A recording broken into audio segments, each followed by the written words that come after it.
প্রিয় সাংবাদিক ভাই বোনেরা, আপনাদেরকে আন্তরিক শুভেচ্ছা জানাচ্ছি। আগামীকাল পবিত্র ঈদুল আজহা, এই দ্বিতীয় বৃহত্তম উৎসব আমাদের দেশের এবং বিশ্ব মুসলিমের। এই উৎসবের প্রাক্কালে আপনাদেরকে আবারও জানাচ্ছি ঈদ মুবারক। এই আনন্দঘন ঈদে মানুষের মনে সুখ নেই, আনন্দ নেই। মানুষের আনন্দ কেড়ে নিয়েছে এই সরকার। মানুষের ঘরে খাবার নেই। উচ্চ মধ্যবিত্ত ও মধ্যবিত্তরাও এখন অর্থনৈতিকভাবে কোণঠাসা, আর সীমিত আয়ের মানুষ, নিম্ন আয়ের মানুষ একেবারে ধ্বংসের দ্বার প্রান্তে। তারাও কোরবানি করার, উচ্চবিত্ত এবং মধ্যবিত্তর মানুষরাও কোরবানি করার সামর্থ্য হারিয়ে ফেলেছে। কোরবানির পশুর হাটে ক্রেতা কম, যারা আছেন বেশিরভাগ সরকারি দলের লুটেরা, অবৈধ অর্থের মালিকরা। দেশের প্রতিটি ক্ষেত্রেই চরম অরাজক পরিস্থিতি বিরাজ করছে। শেয়ার বাজার থেকে আরম্ভ করে পাড়া মহল্লায়, কাঁচা বাজার পর্যন্ত প্রতিটি সেক্টরেই সিন্ডিকেটের দৌরাত্ম্যে অসহায় সাধারণ জনগণ। লাগামহীন নিত্যপণ্যের বাজারে গরুর মাংসের কেজি 800 টাকার নিচে নয়। ঈদে খাবার প্রস্তুতে যে সমস্ত ব্যবহৃত মশলা, যেগুলো কাজে লাগে কোরবানিতে মাংস রান্না করতে এবং অন্যান্য যে সমস্ত উৎসবের জন্য যে রান্নাগুলো বিশেষভাবে হয়, যুগ যুগ ধরে যেটি হয়ে এসছে, শতাব্দীর পর শতাব্দী যেগুলো হয়ে এসছে, সেগুলো, সেই সমস্ত যে উপকরণ, খাদ্যের যে উপকরণ, মশলা, এটা তো শুধু আকাশ ছোঁয়া না, আমাদের গ্যালাক্সি পর্যন্ত পার হয়ে যেতে পারে। এলাচের কেজি 4000 টাকা, লবঙ্গের কেজি 2000 টাকার কাছাকাছি, দারুচিনির কেজি প্রায় 600 টাকা, তেজপাতার কেজি 300 টাকা। জনগণ যেন এক খাদ্য পণ্যের মূল্য বৃদ্ধির আগ্নেয়গিরির উপর বসে আছে। শশার কেজি 120 টাকা, কাঁচামরিচ 260 টাকা, করলা কেজি প্রতি 70 টাকা। অর্থাৎ শুধু মাছ মাংসই নয়, শাক সবজিতেও 1000 ভোল্টের বিদ্যুৎ প্রবাহিত হচ্ছে। দেশের সবকটি ব্যাংক এখন প্রায় দেউলিয়া। শুধু ডলার সংকটই নয়, ব্যাংকগুলোতে নগদ টাকার সংকট তীব্র থেকে তীব্রতর হয়ে উঠেছে। এমনকি ঈদের সময়ও ব্যাংকে গিয়ে গ্রাহকরা চাহিদা মতো নগদ 5000 টাকাও তুলতে পারছেন না। ডলার সংকটের কারণে ব্যবসায়ীরা এলসি খুলতে পারছে না, বুথে টাকা নেই। একটি ভয়ঙ্কর একটি অশনি সংকেত যে বুথে কার্ড চার্জ করে যেটা টাকা পাওয়া যায়, সেখানে টাকা নেই। ভয়ঙ্কর রকম তারল্য সংকটে ব্যাংকগুলো মুখ থুবড়ে পড়ার মতো অবস্থা। শুধু ডলার সংকটই নয়, ব্যাংকগুলোতে নগদ টাকার সংকট তীব্র থেকে তীব্রতর হয়ে উঠেছে।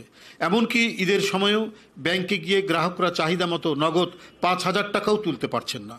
ডলার সংকটের কারণে ব্যবসায়ীরা এলসি খুলতে পারছে না, উচ্চ শিক্ষার জন্য শিক্ষার্থীরা বিদেশ যেতে পারছে না, ব্যাংকগুলোকে অনিরাপদ করে তোলা হয়েছে, ব্যাংকের লকার থেকে গায়েব করে দেয়া হয়েছে গ্রাহকদের শত শত ভরি স্বর্ণ। এমনকি গ্রাহকদের জন্য বাংলাদেশ ব্যাংকের ভল্টও এখন নিরাপদ নয়। রপ্তানি বাণিজ্যে চরম হতাশা। বিভিন্ন দেশের সঙ্গে বাণিজ্য বৈষম্য বেড়েই চলছে। বর্তমান দেশ সম্পূর্ণ আমদানি নির্ভর। দেশি বিদেশি ঋণের ভারে জর্জরিত। এই হলো দেশের আর্থিক পরিস্থিতি।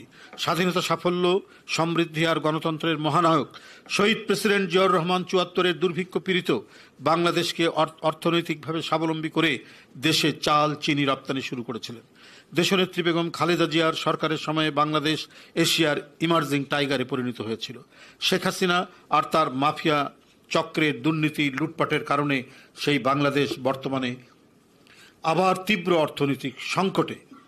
দেশের সামাজিক ও অর্থনৈতিক ক্ষেত্রে চরম অরাজকতা পরিস্থিতি সামাল দিতে মাফিয়া সরকার এখন ভিক্ষার ঝুলি নিয়ে বিভিন্ন দেশে ঘুরছে। সাংবাদিক বন্ধুরা, 90 স্বৈরাচার বিরোধী আন্দোলনের প্রেক্ষাপটে রচিত একজন প্রখ্যাত পেইন্টার, শিল্পী, তিনি দেশ আজ বিশ্ব বেহায়ার খপ্পরে একটি স্লোগান দিয়ে তিনি একটি কার্টুন এঁকেছিলেন, একটি ছবি এঁকেছিলেন। গণতন্ত্রকামী মানুষের মনোযোগ কেড়েছিল। বর্তমান প্রেক্ষাপটে সেই স্লোগানটি আরও বেশি প্রাসঙ্গিক হয়ে পড়েছে। পাশাপাশি দেশ আজ নির্লজ্জ তাবেদার এক সেবাদাসের খপ্পরে। এই কথাটা কেন বললাম? কারণ অবৈধ ক্ষমতালিপ্সার কারণে গণতন্ত্র, মানবাধিকার, ভোটের অধিকার হারিয়ে জনগণ আজ নিজ দেশেই যেন পরাধীন এবং বন্দী। অরক্ষিত দেশের সীমান্ত সেন্ট মার্টিন প্রায় অবরুদ্ধ। বাংলাদেশের নাগরিকগণ সেখানে যেতে নিরাপদ বোধ করছে না। সেন্ট মার্টিন ঘিরে গত কয়েকদিন মিয়ানমারে যা করছে এটি দেশের সার্বভৌমত্বের জন্য চূড়ান্ত হুমকি। বাংলাদেশ মিয়ানমার সীমান্ত দীর্ঘদিন থেকেই চরম অস্থিরতা চলছে। মিয়ানমার সীমান্ত দিয়ে বাংলাদেশে ভারী অবৈধ অস্ত্র ঢুকছে। যুদ্ধ কবলিত মিয়ানমারের জান্তা সেনারা বাংলাদেশের অভ্যন্তরে প্রায়শই ঢুকে পড়ছে। শেখ হাসিনার তাবেদার সরকার যথারীতি জান্তা সেনাদের আগ্রাসী ভূমিকায় নির্বিকার রয়েছে। পুনরায় মিয়ানমারে ফেরত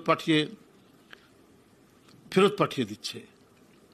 অথচ গত 7-8 বছরেও মিয়ানমার থেকে বাংলাদেশে জোর করে ঠেলে দেওয়া রোহিঙ্গা জনগোষ্ঠীর একজনকেও মিয়ানমারে ফেরত পাঠানো সম্ভব হয়নি। কেন সম্ভব হয়নি? বাংলাদেশ কি কোনো দেশের স্বার্থ রক্ষা করছে? তাহলে কার স্বার্থ রক্ষা করছে?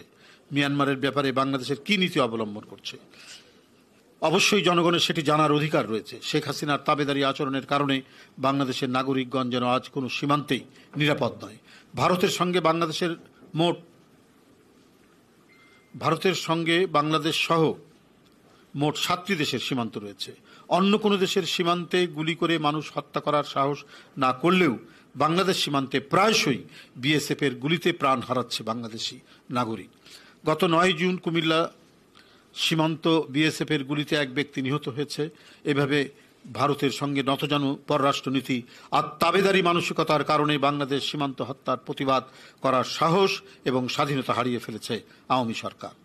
আজ বাংলাদেশের সীমান্ত অনিরাপদ, বিপন্ন, স্বাধীনতা, সার্বভৌমত্ব অথচ স্বৈরাচারী শেখ হাসিনার তাবেদার সরকার নির্বিকার, নিশ্চুপ। সচেতন সাংবাদিক